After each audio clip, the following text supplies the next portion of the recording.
In 2004, then Illinois Senate candidate Barack Obama delivered the keynote address at the Democratic National Convention in Boston.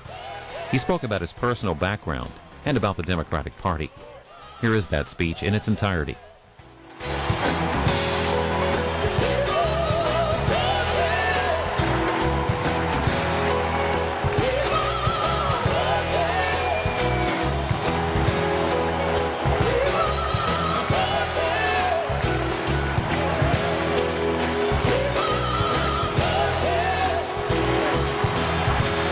Thank you so much. Thank you so much. Thank you. Thank you. Thank you so much. Thank you so much. Thank you. Thank you. Thank you, Dick Durbin. You make us all proud. On behalf of the great state of Illinois, crossroads of a nation, land of Lincoln, let me express my deepest gratitude for the privilege of addressing this convention. Tonight is a particular honor for me because, let's face it, my presence on this stage is pretty unlikely. My father was a foreign student, born and raised in a small village in Kenya. He grew up herding goats, went to school in a tin roof shack. His father, my grandfather, was a cook, a domestic servant to the British. But my grandfather had larger dreams for his son. Through hard work and perseverance, my father got a scholarship to study in a magical place, America, that shone as a beacon of freedom and opportunity to so many who had come before. While studying here, my father met my mother. She was born in a town on the other side of the world, in Kansas.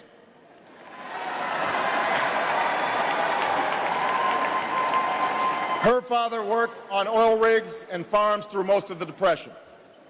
The day after Pearl Harbor, my grandfather signed up for duty, joined Patton's army, marched across Europe. Back home, my grandmother raised a baby and went to work on a bomber assembly line.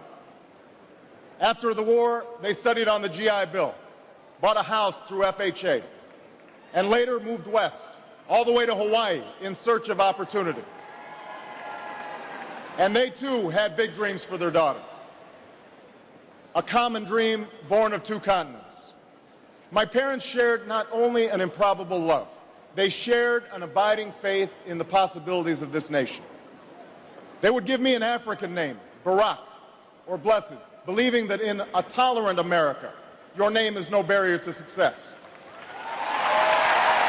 They imagined me going to the best schools in the land, even though they weren't rich, because in a generous America, you don't have to be rich to achieve your potential.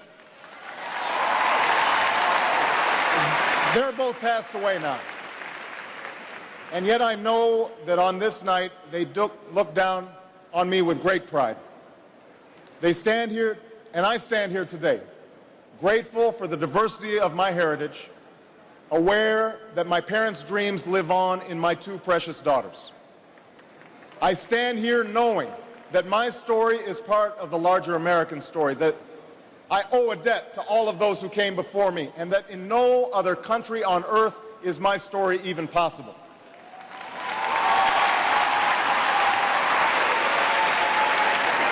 Tonight, we gather to affirm the greatness of our nation.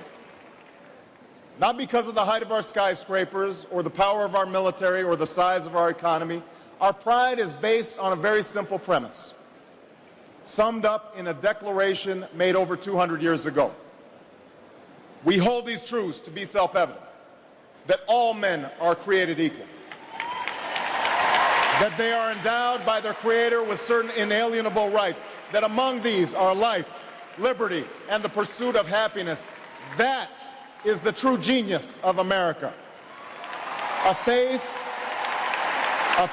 in simple dreams, an insistence on small miracles, that we can tuck in our children at night and know that they are fed and clothed and safe from harm. That we can say what we think, write what we think without hearing a sudden knock on the door. That we can have an idea and start our own business without paying a bribe. That we can participate in the political process without fear of retribution, and that our votes will be counted, at least most of the time.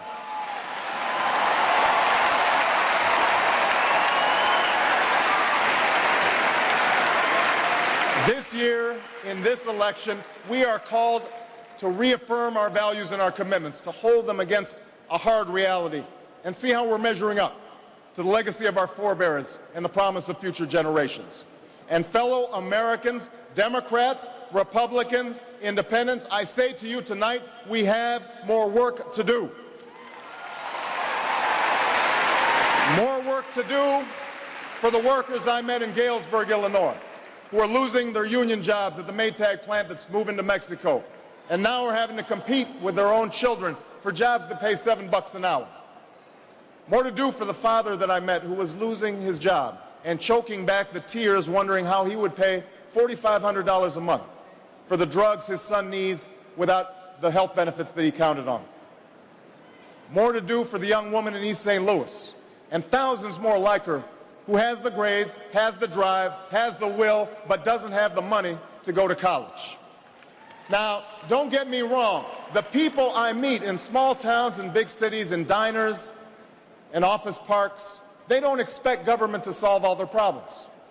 They know they have to work hard to get ahead, and they want to.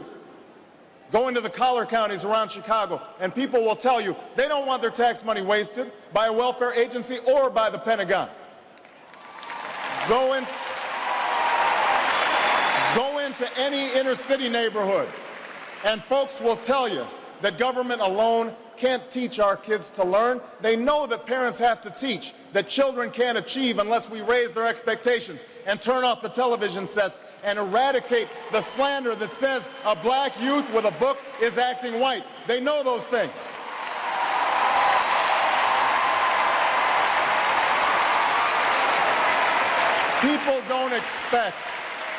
People don't expect government to solve all their problems.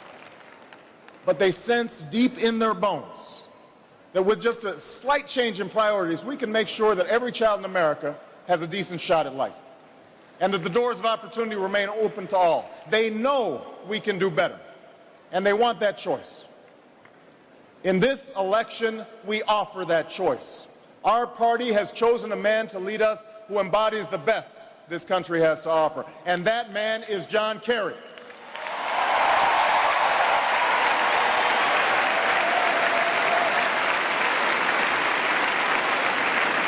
John Kerry understands the ideals of community, faith, and service because they've defined his life. From his heroic service to Vietnam, to his years as a prosecutor and lieutenant governor, through 2 decades in the United States Senate, he's devoted himself to this country. Again and again, we've seen him make tough choices when easier ones were available. His values and his record affirm what is best in us. John Kerry believes in an America where hard work is rewarded. So instead of offering tax breaks to companies shipping jobs overseas, he offers them to companies creating jobs here at home. John Kerry believes in an America where all Americans can afford the same health coverage our politicians in Washington have for themselves. John Kerry believes in energy independence, so we aren't held hostage to the profits of oil companies or the sabotage of foreign oil fields.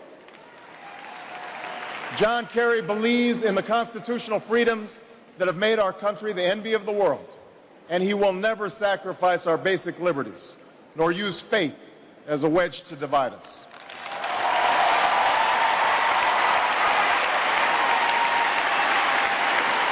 And John Kerry believes that in a dangerous world, war must be an option sometimes, but it should never be the first option.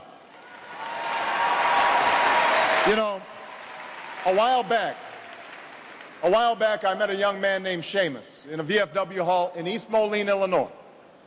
He was a good-looking kid, 6'2", 6'3", clear-eyed with an easy smile. He told me he joined the Marines and was heading to Iraq the following week. And as I listened to him explain why he'd enlisted, the absolute faith he had in our country and its leaders, his devotion to duty and service, I thought, this young man was all that any of us might ever hope for in a child. But then I asked myself, are we serving Seamus as well as he's serving us? I thought of the 900 men and women, sons and daughters, husbands and wives, friends and neighbors who won't be returning to their own hometowns. I thought of the families I've met who were struggling to get by without a loved one's full income, or whose loved ones had returned with a limb missing or nerves shattered, but still lacked long-term health benefits because they were reservists. When we send our young men and women into harm's way, we have a solemn obligation not to fudge the numbers or shade the truth about why they are going, to care for their families while they're gone, to tend to the soldiers upon their return, and to never, ever go to war without enough troops to win the war, secure the peace, and earn the respect of the world.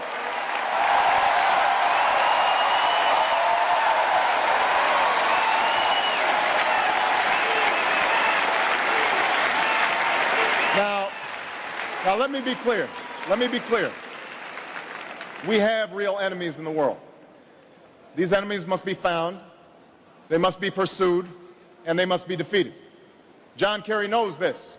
And just as Lieutenant Kerry did not hesitate to risk his life to protect the men who served with him in Vietnam, President Kerry will not hesitate one moment to use our military might to keep America safe and secure. John Kerry believes in America, and he knows that it's not enough for just some of us to prosper. For alongside our famous individualism, there's another ingredient in the American saga, a belief that we're all connected as one people. If there is a child on the south side of Chicago who can't read, that matters to me even if it's not my child. If there's a senior citizen somewhere who can't pay for their prescription drugs and having to choose between medicine and the rent, that makes my life poor even if it's not my grandparent. If there's an Arab American family being rounded up without benefit of an attorney or due process, that threatens my civil liberties.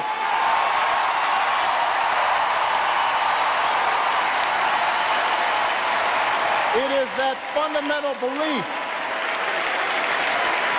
It is that fundamental belief, I am my brother's keeper, I am my sister's keeper, that makes this country work. It's what allows us to pursue our individual dreams and yet still come together as one American family. E pluribus unum, out of many, one. Now, even as we speak, there are those who are preparing to divide us. The spin masters, the negative ad peddlers, who embrace the politics of anything goes.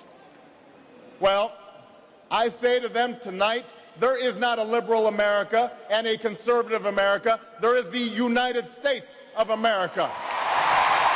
There is not a black America and a white America and Latino America and Asian America. There's the United States of America. The pundits like to slice and dice our country into red states and blue states, red states for Republicans, blue states for Democrats. But I've got news for them too. We worship an awesome God in the blue states, and we don't like federal agents poking around in our libraries in the red states.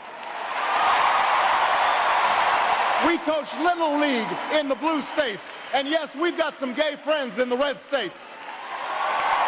There are patriots who opposed the war in Iraq, and there are patriots who supported the war in Iraq. We are one people, all of us pledging allegiance to the Stars and Stripes, all of us defending the United States of America.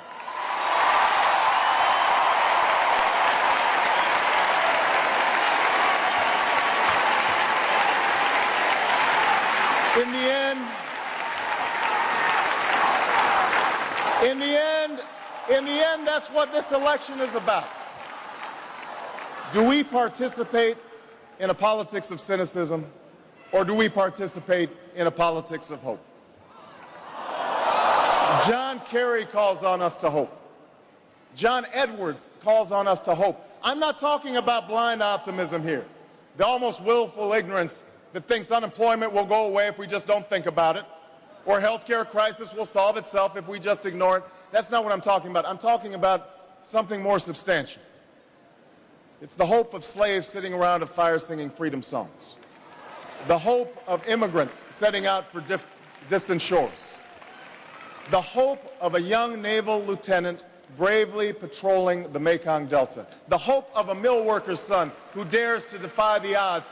The hope of a skinny kid with a funny name who believes that America has a place for him too.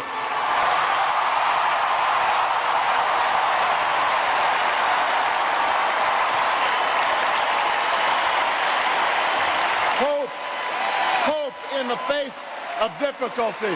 Hope in the face of uncertainty. The audacity of hope. In the end, that is God's greatest gift to us, the bedrock of this nation. A belief in things not seen. A belief that there are better days ahead. I believe that we can give our middle class relief and provide working families with a road to opportunity. I believe we can provide jobs to the jobless, homes to the homeless, and reclaim young people in cities across America from violence and despair.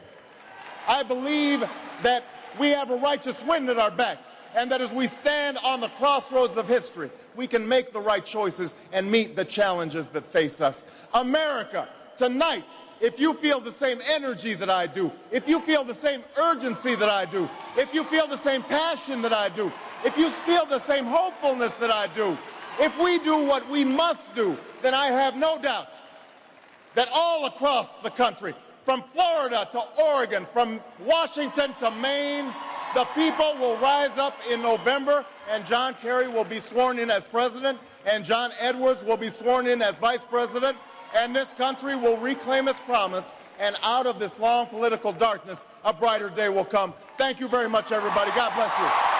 Thank you.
The Democratic National Committee earlier this week announced that Mark Warner will deliver the keynote address at this year's convention in Denver.